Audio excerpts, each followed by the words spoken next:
بسم اللہ الرحمن الرحیم۔ شروع اللہ کے نام سے جو بڑا مہربان اور نہایت رحم کرنے والا ہے۔ نماز ظہر کی 4 سنتوں کے بعد جو بندہ قرآن کی یہ سورت پڑھتا ہے وہ اللہ سے جو مانگے اللہ خوشی سے دیتا ہے۔ السلام علیکم ورحمۃ اللہ وبرکاتہ۔ محترم ناظرین، جو بندہ نماز ظہر کی 4 سنتوں کے بعد قرآن کی یہ سورت 7 بار پڑھتا ہے تو اللہ تعالیٰ اس کی 1 2 نہیں بلکہ ہزاروں حاجتیں اور مرادیں پوری کرتا ہے، جو بھی منہ سے نکالے انشاءاللہ وہ مل جاتا ہے۔ ناظرین، حضور نبی کریم صلی اللہ علیہ وسلم فرماتے ہیں کہ جس نے ظہر کی پہلی 4 رکعتیں پڑھی گویا اس نے تہجد کی 4 رکعتیں پڑھی۔ فجر کی سنت کے بعد ظہر کی پہلی 4 سنتوں کا بہت مرتبہ ہے۔ حدیث میں خاص ان کے بارے میں حضور صلی اللہ علیہ وسلم نے ارشاد فرمایا کہ جو انہیں ترک کرے گا اسے میری شفاعت نصیب نہ ہوگی۔ تو جو بندہ 4 سنتوں کے بعد یہ سورت پڑھ کر جب دعا کے لیے ہاتھ اٹھائے گا تو جو مانگے گا اسے مل جائے گا۔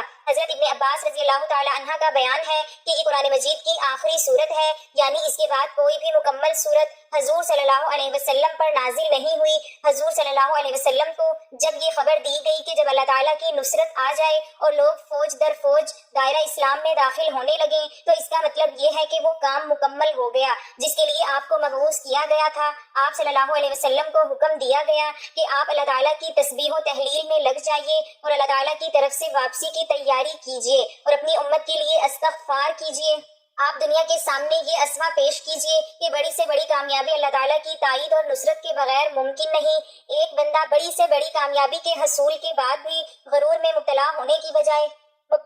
کی بجائے ہمیشہ اللہ تعالیٰ سے اپنی کوتاہیوں کی معافی مانگتا ہے کہ جو کچھ میں نے کیا ہے وہ سراسر اللہ تعالیٰ کی عطا و بخشش ہے۔ میرا احساس تو یہ ہے کہ وہ کچھ نہ کر سکا جو مجھے کرنا چاہیے تھا۔ ناظرین کرام، آج ہی ہر انسان پریشان ہے، کسی کو جانی پریشانی ہے تو کسی کو مالی پریشانی ہوتی ہے، اسی طرح سے کسی کو منصب کی پریشانی ہے تو کسی کو عزت و آبرو کی پریشانی ہوتی ہے۔ امیر اپنی کوٹھی میں پریشان ہے، اس سے دولت سنبھالی نہیں جاتی تو غریب جھونپڑی میں کوئی روزگار اور حالات سے نالاں ہے۔ تقریباً ہر آدمی کسی نہ کسی فکر میں اور پریشانی میں مبتلا ہے۔ دلی سکون، قرار اور اطمینان حاصل کرنے کی ہر ایک اپنے ذہن، اپنی سوچ کے مطابق اپنے پریشانی کو خود تشخیص کر کے ان کے علاج میں لگا رہتا ہے۔ کوئی اقتدار، منصب یا عہدے میں سکون تلاش کرتا ہے، مگر جب اسے مطلوبہ منصب مل جاتا ہے تو پتہ چلتا ہے کہ اس میں سکون نام کی کوئی چیز ہی نہیں ہے، بلکہ منصب کی ذمہ داریوں اور منصب کے زوال کے اندیشوں کی صورت میں اور زیادہ تفکرات ہیں۔ کسی نے سمجھا کہ سکون صرف مال و دولت کی کثرت اور فراوانی میں ہی پوشیدہ ہے، مگر حقیقت یہ ہے کہ جن لوگوں کو یہ مال و دولت حاصل ہو ان میں سے اکثر کا حال یہ ہے کہ کاروباری تفکرات، ترقی کا شوق، دن بدن بڑھتی ہوئی حرص اور تجارت میں نقصان کے اندیشوں سے ان کی راتوں کی نیندیں حرام ہیں۔ پھر کسی نے رقص کو باعث سکون جانا، مگر وقتی اور عارضی لذت کے بعد پھر بھی بے چینی اور اضطراب برقرار رہتا ہے۔ کسی نے منشیات کا سہارا لیا، مگر اس میں بھی صرف عارضی دل بہلاوا ہی ہوتا ہے، عارضی فائدہ اور دائمی نو انسان۔ کسی نے نت نئے فیشن کر کے دل کو بہلانے کی کوشش کی مگر سکون و قرار نہ ملا، جبکہ دینی ذہن رکھنے والوں کا یہ خیال ہے کہ مختلف پریشانیوں اور مصیبتوں سے بچاؤ کا اصل طریقہ، ان کا حقیقی علاج صرف ایک ہی ہے کہ اپنے آپ کو گنہگار، خطاکار، نافرمان اور قصوروار سمجھتے ہوئے اللہ تعالیٰ سے معافی مانگی جائے اور گناہوں کو چھوڑ کر اللہ تعالیٰ کو راضی کر لیا جائے، کیونکہ سکون اور راحت کے سب خزانے اللہ تعالیٰ کے پاس ہیں۔ اللہ تعالیٰ کے ذکر سے ہی بے قرار دلوں کو قرار ملتا ہے، وہی ان کا مالک ہے، اور جب مالک راضی ہوگا تو خوش ہو کر اپنی مملوکہ چیز سکون اور راحت اپنے فرمانبردار بندوں کو عطا کرے گا، اور وہ مالک راضی ہوتا ہے۔ نافرمانی اور گناہوں کو چھوڑنے اور فرمانبرداری اختیار کرنے سے ہر آدمی جانتا ہے کہ اچھے یا برے عمل کا رد عمل ضرور ہوتا ہے۔ دنیا میں پیش آنے والے حالات پر سب سے زیادہ اثر انداز ہونے والی چیز انسان کے اچھے یا برے اعمال ہیں، جن کا براہ راست تعلق اللہ تعالیٰ کی خوشنودی اور ناراضی سے ہے۔ کسی واقعہ اور حادثہ کے طبی اسباب جنہیں ہم دیکھتے، سنتے اور محسوس کرتے ہیں وہ کسی اچھے یا برے واقعے کے لیے محض ظاہری سبب کے درجے میں ہیں۔ سادہ لوگ حواس و آفات کو صرف اور صرف ظاہری اسباب سے جوڑتے اور پھر اسی اعتبار سے ان کے حواس سے بچاؤ کی تدابیر بھی اختیار کرنے کی کوشش کرتے ہیں۔ شرعی تعلیمات کی روشنی میں بحیثیت مسلمان ہمیں یہ اعتقاد رکھنا ضروری ہے کہ یہ سب کچھ اللہ تعالیٰ کے حکم اور امر سے ہوتا ہے، جس کا عقل اور حواس خمسہ کے ذریعے ادراک کرنے سے ہم قاصر ہیں۔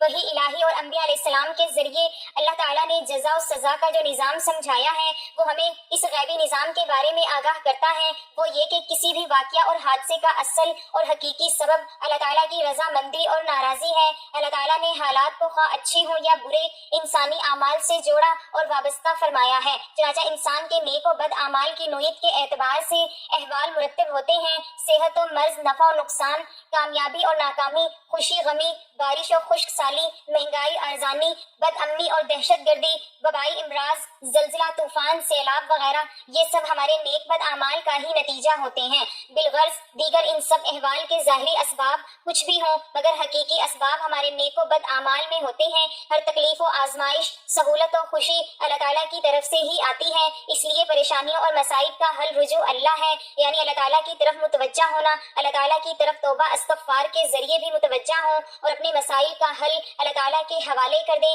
گویا اللہ تعالیٰ کو اپنے مسائل کا حل وکیل بنا دیجئے، اللہ تعالیٰ کبھی آپ کو بے سہارا نہیں چھوڑیں گے انشاءاللہ۔ نیز اس کے ساتھ شکر گزاری کی کیفیت پیدا کیجئے۔ بظاہر ہمیں محسوس ہوتا ہے کہ ہمیں کوئی نعمت حاصل نہیں اور ہر طرف سے ہم پریشانیوں میں گھرے ہوئے ہیں، جبکہ لگتا ہے کہ ہم اللہ تعالیٰ کی بے شمار نعمتوں میں ڈوبے ہوئے ہیں، اس لیے ظاہر میں پریشانی ہی کیوں نظر نہ آئے۔ انسان کا کام ہر وقت مالک کا شکر ادا کرنا ہے، اللہ تعالیٰ ضرور اپنے انعامات میں اضافہ فرمائیں گے اور دنیاوی پریشانیاں بھی انشاءاللہ حل ہو جائیں گی۔ لہٰذا سب گھر والے اپنے اعمال کا محاسبہ کریں، اگر نمازوں کی پابندی نہیں ہے تو 5 وقت نمازوں کا اہتمام شروع کریں اور نمازوں کے بعد دعاؤں کا بھی اہتمام کریں۔ ناظرین کرام، کئی طرح کے خوفناک اور عبرت انگیز واقعات خواہ انفرادی ہوں یا اجتماعی دراصل اللہ تعالیٰ کی طرف سے ہمارے لیے ایک الارم اور تنبیہہ ہوتی ہے تاکہ انسان اپنے اعمال کا محاسبہ کرے اور کوئی تنبیہہ اس کی غفلت دل کو جنبش دینے میں کامیاب ہو جائے۔ دنیا میں پیش آنے والے اچھے یا برے واقعات سے حاصل ہونے والا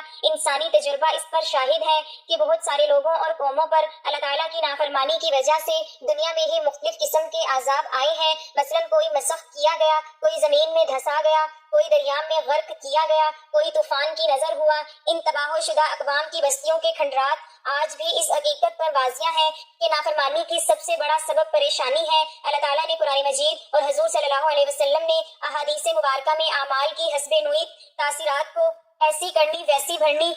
کے بے مصداق مختلف پہلو اور طریقوں سے بیان فرمایا ہے۔ امت کی بد عملیوں کے برے نتائج سے آگاہ فرما کر اعمال کی اصلاح کا حکم بھی دیا ہے، جو آیات اور حضور صلی اللہ علیہ وسلم کی سینکڑوں احادیث مبارکہ سے صراحتاً ثابت ہے۔ اللہ تعالیٰ نے قرآن مجید کی سورۃ نحل میں فرمایا ہے، جو شخص نیک عمل کرے، مرد ہو یا عورت لیکن با ایمان ہو، ہم اسے یقیناً نہایت بہتر زندگی عطا فرمائیں گے اور ان کے نیک اعمال کا بہتر بدلہ بھی انہیں ضرور دیں گے۔ سورۃ نحل کی آیت میں اللہ تعالیٰ کا فرمان ہے کہ نیکی پرسکون زندگی کا سبب ہے، چنانچہ 2 چیزوں ایمان اور اعمال صالحہ کے موجود ہونے پر اللہ تعالیٰ نے پر لطف اور پرسکون زندگی عطا فرمانے کا وعدہ کیا ہے۔ عام آدمی بھی یہ آیات پڑھ کر یہ نتیجہ نکال سکتا ہے کہ ایمان اور اعمال صالحہ نہ ہو یا کوئی ایک نہ ہو، پرسکون زندگی نصیب نہ ہوگی بلکہ پریشان زندگی نصیب ہوگی۔ اس لیے ہمیں دولت کے ساتھ ساتھ اللہ تعالیٰ سے نیک اعمال کرنے کی دعا کرنی چاہیے تاکہ ہماری دنیا اور آخرت دونوں سنور جائیں۔ حضرت ابو ہریرہ رضی اللہ تعالی عنہ سے روایت ہے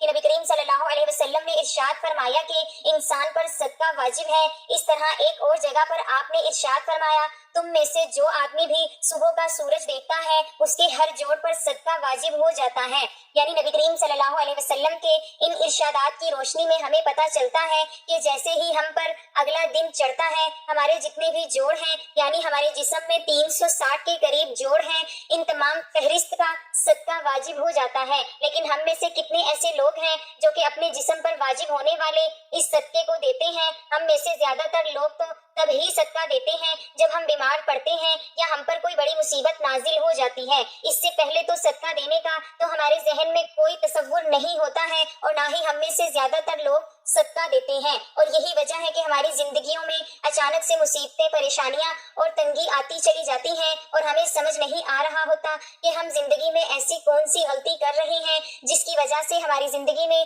مسئلے اور پریشانیاں بڑھتی جا رہی ہیں، ہم پر بلائیں نازل ہو رہی ہیں، ہم پر رزق کی تنگی ہو رہی ہے، ہم مسلسل پریشانیوں کے بوجھ کے نیچے دبتے جا رہے ہیں۔ اصل میں وہ وجہ ہوتی ہے صدقہ نہ دینا۔ اسلامی تعلیمات اور نبی کریم صلی اللہ علیہ وسلم کے مختلف ارشادات کی روشنی میں ہمیں پتہ چلتا ہے کہ آسمان سے بلائیں نازل کی جاتی ہیں، یہ بلائیں ہمارے ساتھ مختلف بیماریاں، مصیبتیں اور پریشانیاں لے کر آتی ہیں۔ کوئی بلا اپنے ساتھ بیماری لاتی ہے تو کوئی حادثہ تو کوئی رزق کی تنگی، لیکن صدقہ کرنا ہمیں نہ صرف ان بلاؤں سے بچاتا ہے بلکہ غربت اور پریشانیوں سے بھی بچاتا ہے۔ صدقے کی وجہ سے ہمارے رزق اور دولت میں اضافہ ہوتا ہے اور گھر میں برکت ہوتی ہے۔ اس کے علاوہ ہمیں یہ بھی پتہ چلتا ہے کہ صرف مال خرچ کر کے ہی صدقہ نہیں دیا جاتا، بلکہ اگر آپ کسی کو سلام کرنے میں پہل کرتے ہیں تو یہ بھی صدقہ ہے، پانی پلانا یہ بھی صدقہ ہے۔ اسی طرح صدقہ دینے کے بہت سارے طریقے ہیں، جیسا کہ دو آدمیوں کے درمیان صلح کروا دینا، کسی کو سواری پر چڑھنے میں مدد کرنا، کسی کو اچھی بات بتانا، نماز کے لیے جو آپ قدم بڑھاتے ہیں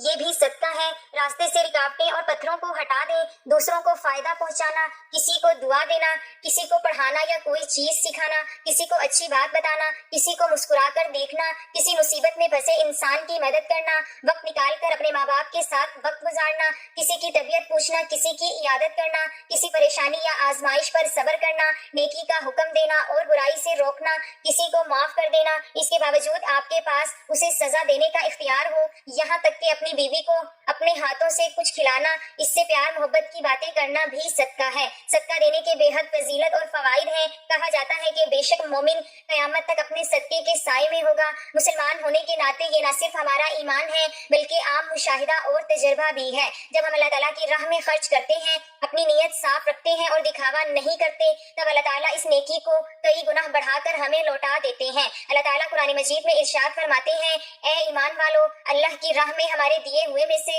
خرچ کرو۔ ہم انسانوں کی اوقات کچھ نہیں، نہ ہی ہمارے بس میں کچھ ہے۔ ہم پر ساری عنایات اس رب کی ہیں جو اس جہان کا مالک ہے۔ یہ اسی ذات کا کرم ہے کہ اس نے ہمیں دینے والوں میں سے بنایا ہے، لہٰذا یہ ہمارا فرض ہے کہ ہم اس عطا کردہ رزق سے غریبوں، مسکینوں، لاچار، مجبور، ضرورت مندوں، یتیموں اور بے سہارا لوگوں کی مدد کریں،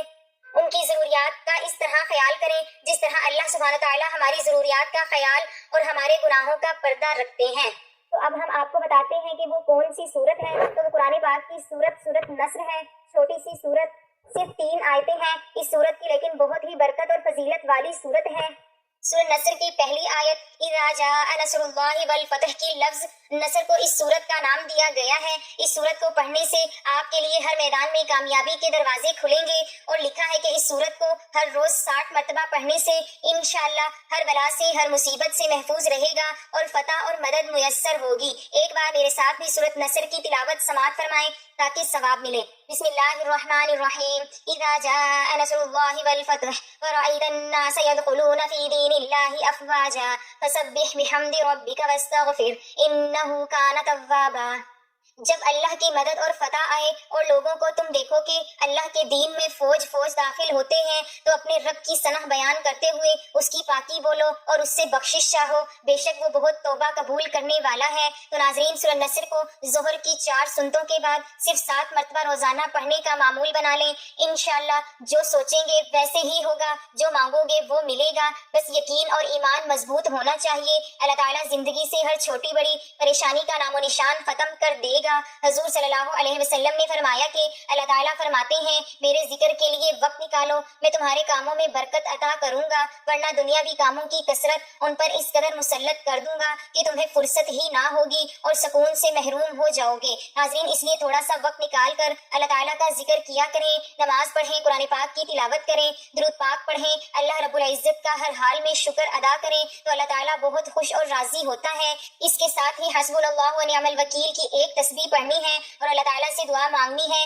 اپنے دونوں ہاتھ اٹھا کر اللہ پاک سے اپنی تمام حاجتوں کے لیے، اپنی تمام پریشانیوں کے لیے دعا مانگ لینی ہے۔ انشاءاللہ اللہ پاک آپ کے تمام مسائل حل کر دیں گے۔ ناظرین، اس لیے تھوڑا سا وقت نکال کر اللہ تعالیٰ کا ذکر کیا کریں، نماز پڑھیں، قرآن پاک کی تلاوت کریں، درود پاک پڑھیں، اللہ رب العزت کا ہر حال میں شکر ادا کریں تو اللہ تعالیٰ بہت خوش اور راضی ہوتا ہے۔ اس کے ساتھ ہی حسبنا اللہ و نعم الوکیل کی ایک تسبیح پڑھنی ہے اور اللہ تعالیٰ سے دعا مانگنی ہے، اپنے دونوں ہاتھ اٹھا کر اللہ پاک سے اپنی تمام حاجتوں کے لیے، اپنی تمام پریشانیوں کے لیے دعا مانگ لینی ہے۔ انشاءاللہ اللہ پاک آپ کے تمام مسائل حل کر دیں گے۔ وہ رات کے وقت صاف پتھر پر چلنے والی چونٹی کے پاؤں کی آہٹ بھی سنتا ہے، ہم کہنے والوں کی حمد سن کر جزائے خیر دیتا ہے، دعا کرنے والوں کی دعائیں سن کر قبول کرتا ہے۔ ہر طرح کی مشکل و پریشانی میں صرف اللہ تعالیٰ پر ہی توکل کرنا چاہیے اور زبان پر یہ الفاظ لانے چاہیے، حسبنا اللہ و نعم الوکیل، ہمیں اللہ ہی کافی ہے اور وہ بہترین کارساز ہے۔ حضرت ابن عباس رضی اللہ تعالیٰ عنہ کا بیان ہے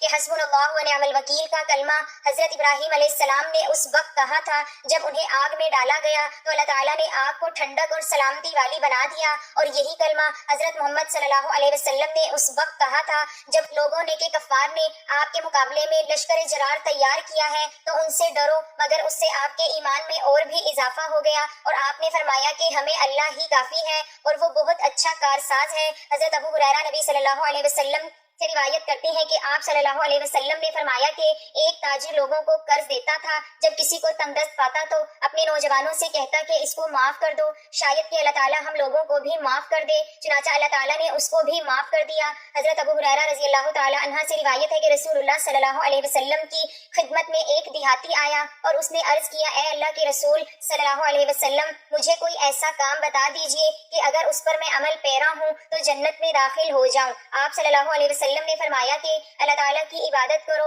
اور اس کے ساتھ کسی کو شریک نہ کرو، نماز پابندی سے پڑھو اور فرض کی گئی زکوٰۃ ادا کرو، رمضان کے روزے رکھو۔ دیہاتی نے یہ سن کر کہا، قسم ہے اس اللہ کی جس کے دستے قدرت میں میری جان ہے، میں کبھی اس میں کمی بیشی نہیں کروں گا۔ پھر جب وہ پشت پھیر کر چلا گیا تو رسول اللہ صلی اللہ علیہ وسلم نے فرمایا کہ جس آدمی کو جنتی آدمی دیکھنے سے خوشی ہو تو وہ اس شخص کو دیکھ لے۔ حضرت ابو ہریرہ رضی اللہ تعالیٰ عنہ سے روایت ہے کہ رسول اللہ صلی اللہ علیہ وسلم نے فرمایا کہ جب مسلمان یا مومن بندہ وضو کرتا ہے اور اپنا چہرہ دھوتا ہے تو اس کے چہرے سے پانی کے ساتھ یا پانی کے آخری قطرے کے ساتھ وہ تمام گناہ معاف ہو جاتے ہیں جو اس نے اپنی آنکھوں سے دیکھ کر کیے گئے تھے۔ پھر جب وہ اپنے ہاتھ دھوتا ہے تو پانی کے ساتھ یا پانی کے آخری قطرے کے ساتھ اس کے وہ تمام گناہ معاف ہو جاتے ہیں جو اس کے ہاتھوں نے کیے تھے۔ پھر جب وہ اپنے پاؤں دھوتا ہے تو پانی کے ساتھ یا پانی کے آخری قطرے کے ساتھ اس کی وہ تمام گناہ معاف ہو جاتے ہیں جو اس کے پاؤں نے چل کر کیے تھے، حتیٰ کہ وہ گناہوں سے پاک ہو جاتا ہے۔